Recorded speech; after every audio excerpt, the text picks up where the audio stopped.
안녕하세요. 주식맘사TV입니다. 10월 14일 목요일 오늘의 종목 리뷰 및 내일의 관심 종목에 대해서 말씀드리겠습니다. 영상 보시기 전에 좋아요, 구독, 알림 버튼 부탁드립니다. 금일 새벽 마감한 미국장 나스닥이 0.73% 상승이 나왔습니다. 이 저점을 확인하고 이 N자형 반등을 나타낼 수 있다라는 그런 것 때문에 굉장히 의미 있는 자리가 아니었나라는 생각이 듭니다. 자, 오늘 장중에 나스닥 선물도 좋았습니다. 장중에 나스닥 선물이 0.5% 이상 상승을 해 주었고요. 지금 현재 나스닥 선물이 0.82% 상승이 나오고 있다라는 거죠. 그러면 나스닥 같은 경우에는 내일 이 20일 이동평균선, 이 20일 이동평균선을 상향 돌파할 수 있는지 여부, 그런 관점에서 나스닥을 바라봐야 할 것 같습니다. 오늘 아시아 증시 대부분 상승을 했습니다. 니케이가 1.46% 상승했고요. 대만도 0.24% 상승 마감했습니다. 자, 오늘 우리나라장 옵션 만기일이었죠. 옵션 만기를 맞아서 코스피가 1.5% 상승 마감했고요. 코스닥도 3.14% 상승 마감했습니다. 자, 우리나라 코스피 차트를 보시면 이틀 동안 이렇게 상승을 해주는 모습을 만들었습니다. 우리나라 장도 이 20일 이동평균선에 한번 이렇게 터치를 하겠죠. 그러면 내일 같은 경우에는 미국 나스닥이 지금 현재 나스닥 선물을 봐서는 한 1% 정도 상승을 한다면 우리나라 장이 이렇게 갭을 띄운다면 또 이렇게 음봉을 맞을 수도 있다라는 겁니다.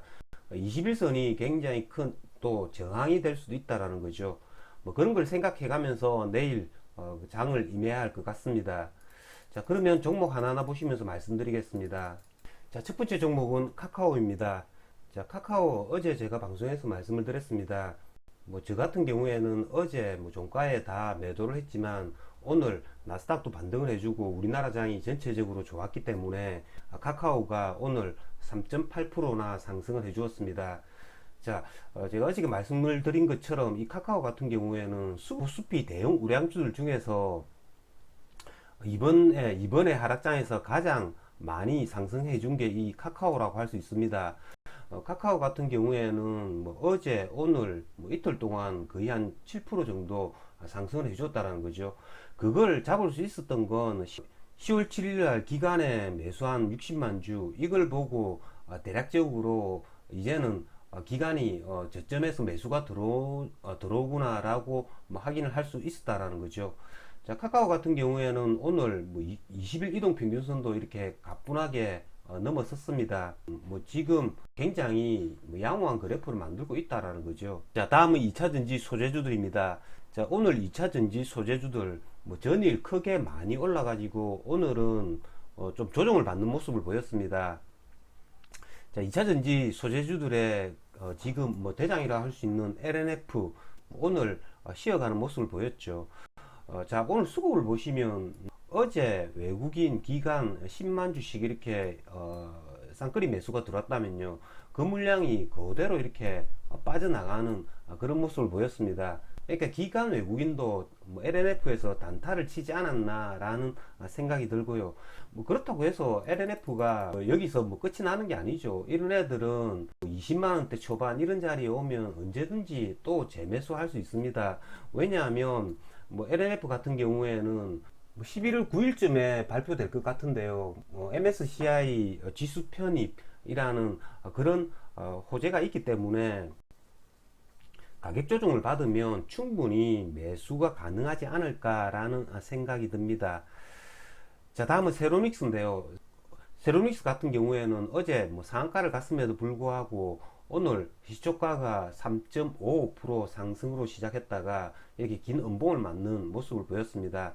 세로닉스가 이렇게 오늘 슈팅을 하지 못한 건 어제 크게 올랐던 다른 2차전지 소재주들이 오늘 큰 힘을 발휘하지 못했기 때문에 얘가 상한가에 갔다 하더라도 그다지 크게 슈팅을 해주지 못했습니다. 이 세로닉스 같은 경우에는 이전에 이렇게 상한가를 갔다고 하더라도 이렇게 갭을 그다지 크게는 못 띄웠죠. 그리고 내려앉는 모습, 이런 모습을 그대로 반복하지 않나라는 생각이 듭니다.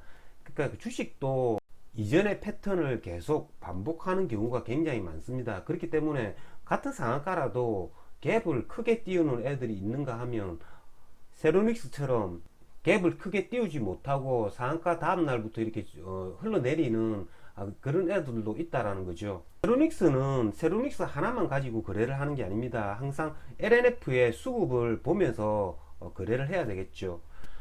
그렇기 때문에 LNF가 뭐 다시 한 번 더 이렇게 양봉을 만들어 가지고 신고가를 이렇게 갱신해 주는 모습을 보인다면 LNF의 오르는 폭보다는 세로닉스가 오르는 폭이 더 좋기 때문에 그때 뭐 세로닉스를 매수를 할 수 있다라는 거죠. 그 반대의 경우는 하락 조정을 받을 때는 이 LNF보다 세로닉스가 훨씬 더 크게 더 하락을 할 수 있다라는 겁니다. 그런 걸 항상 생각해 가면서 세로닉스와 LNF는 거래를 해야 될 것 같습니다. 자, 다음은 뭐 일진 머티리얼스인데요. 일진 머티리얼스 같은 경우에도 역시 마찬가지죠. 이렇게 LNF나 세로닉스와 마찬가지로 오늘 이렇게 시초가에서 살짝 이렇게 윗꼬리를 만들고 또 음봉을 만들었다라는 겁니다. 뭐 저 같은 경우에는 어제 일진 머티리얼스를 종가 오버나잇을 했는데요. 얘네가 아침에 이렇게 한번 살짝 이렇게 한번 이렇게 쳐줄 때 11만 4천원 요 부분에 전량 매도했습니다. 한 4% 정도 수익이 났고요. 저 같은 경우에는 짧게 오늘 먹는다고 생각을 했고요. 오늘 같은 경우에는 2차전지 소재주들이 그다지 강한 모습을 보이지 않았기 때문에 일진 머티리얼스를 짧은 단타폭을 노려서 수익 실현하고 나왔습니다. 어쨌든 2차전지 소재주들은 하락과 상승의 그런 진폭을 노려가지고 충분히 단타가 가능하지 않을까라는 생각이 듭니다. 자, 다음은 알루미늄 관련주인데요. 자, 오늘 알루미늄 관련주들이 굉장히 크게 상승을 해주었습니다. 자, PJ 메탈이 오늘 뭐 제일 크게 상승을 했는데요. 종가가 19.34% 이렇게 상승 마감을 했습니다. 알루미늄 가격이 이렇게 역사적 신고가를 이렇게 갱신해 주었습니다. 그런 말미암아서 알루미늄 관련주들이 오늘 크게 상승을 해 주었는데요. 뭐 내일이 중요하겠죠.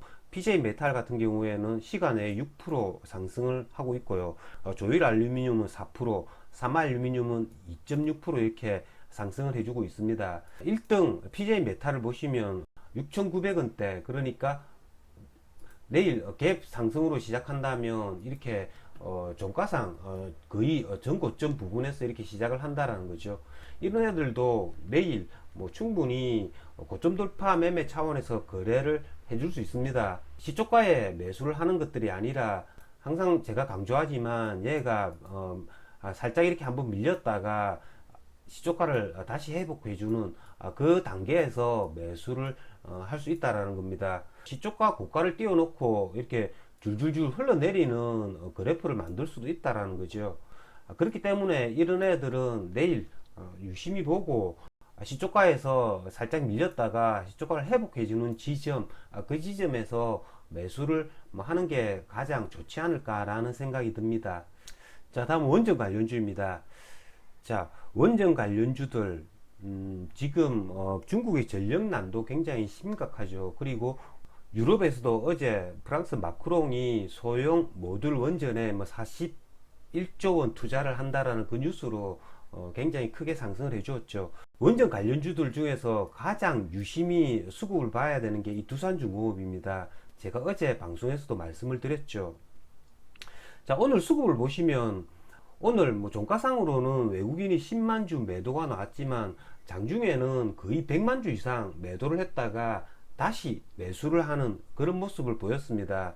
이 외국인이 중요한 것들이 아니라 제가 어제 방송에서 말씀드린 것처럼 이 기간이 중요하다는 거죠. 이 기간들 중에서 연기금 그리고 오늘은 사모펀드까지 이렇게 물량이 들어왔다라는 겁니다. 오늘 기간이 총 75만 주를 매수를 했다라는 거죠. 자, 두산중공업 차트를 보시면 굉장히 이상적인 차트가 나왔습니다. 오늘 수급도 이렇게 들어오면서 갭을 띄우는 모습. 그렇기 때문에 뭐 시간의 가격도 이렇게 좋죠. 이건 기간의 순매수 물량이 오늘 들어왔기 때문에 오늘 굉장히 시간의 가격도 이렇게 좋게 끝났습니다.